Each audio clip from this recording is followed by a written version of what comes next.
Afternoon all, just back from Colney. David Freezer here alongside Paddy, Davitt, and just been to speak to Daniel Farke ahead of tomorrow night's Carabao Cup third round game at Brentford. And before we got onto that, there was a few remnants of the Sheffield United fallout, wasn't there? The controversy, I suppose, over Chris Wilder's comments, because Chris Wilder came into the press conference on Saturday after Daniel, didn't he? So those comments were after, yeah. A long time after. So those comments were made afterwards. What did you make of sort of what Daniel had to say about it all? Yeah, it was quite an interesting dynamic, because he opened, the first thing he said was he didn't really want to be drawn on those comments, and then more or less went on to be drawn on those comments, speaking more in general terms. And he was good. Yeah, he was good. Very measured again, as we've now come to expect from that guy. I don't think, let's put it this way, I don't think you're ever going to get a Wilder type outburst from him, either immediately after game or certainly 2 or 3 days later. Very strong on the time wasting accusation. Wasn't having that at all.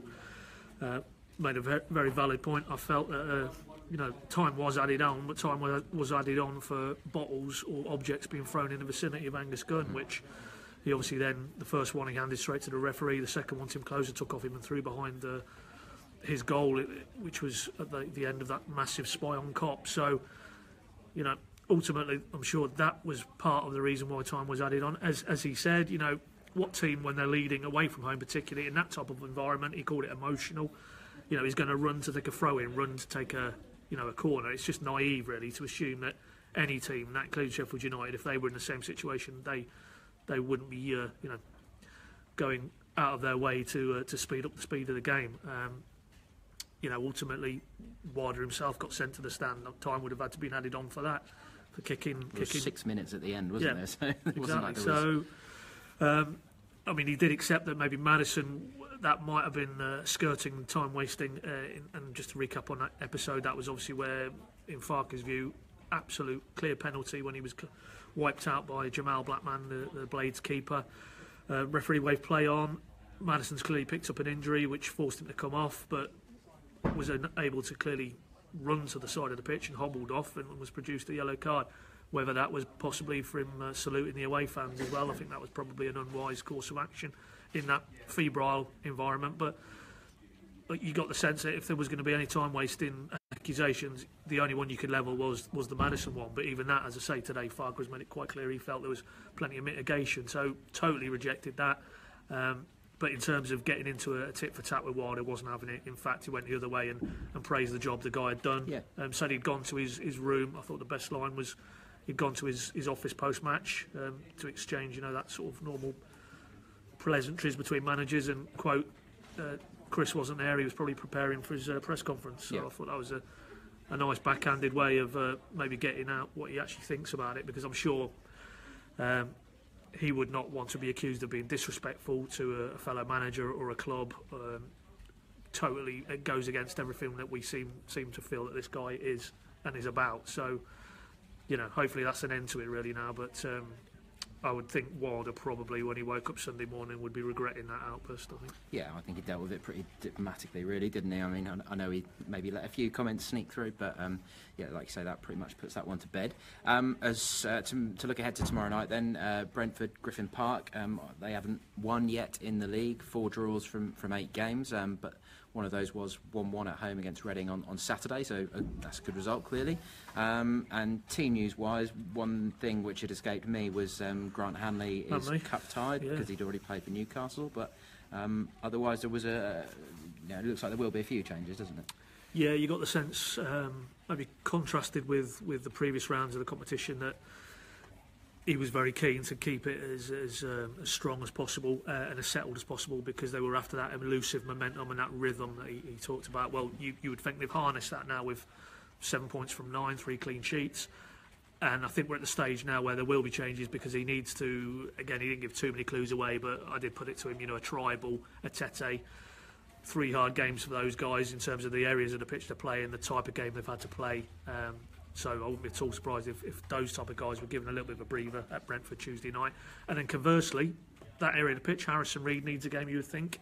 I did think Grant Hanley would fall in that category, but he put me straight that, quite rightly, he was cup tied, so we won't be seeing him. But he did then go on to add that Marcel Franke would probably be very close to starting a game tomorrow. But two notable guys who won't be involved: Russell Martin and Stephen Naismith.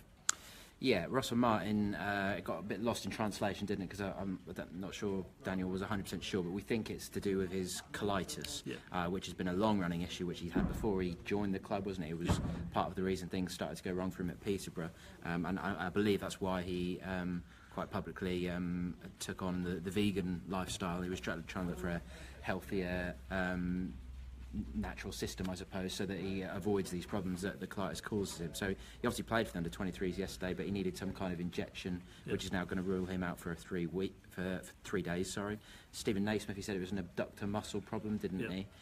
So didn't train yesterday. So and hence why he wasn't, anywhere near it.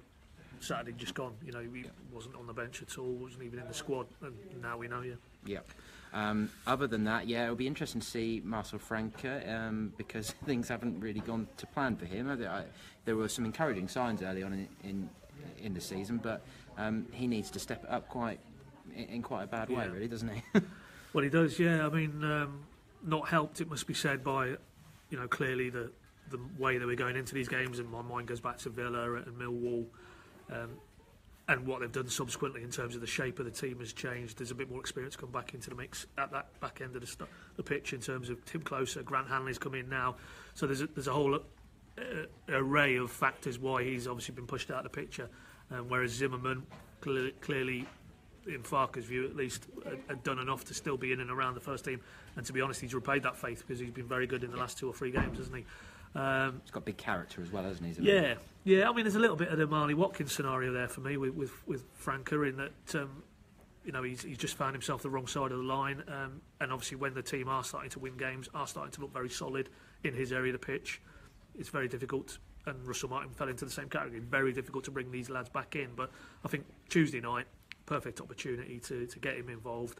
And as I say, if obviously it's about progression in the cup tomorrow night, but if you can get minutes into these guys who are in and around the fringes, I think that's also a good benefit for when they resume, a congested league programme starting with Saturday's game at Bristol City. Okay, another one. Matthew Grant here asks if we got an update on Nelson Oliveira. Daniel said that won't be this side of Bristol City, but he hopes that we might see him at some point next week, perhaps for Middlesbrough away and Reading away. That would be a massive boost, wouldn't it? Just be like very football for him to come back at Reading and score. That would be nice.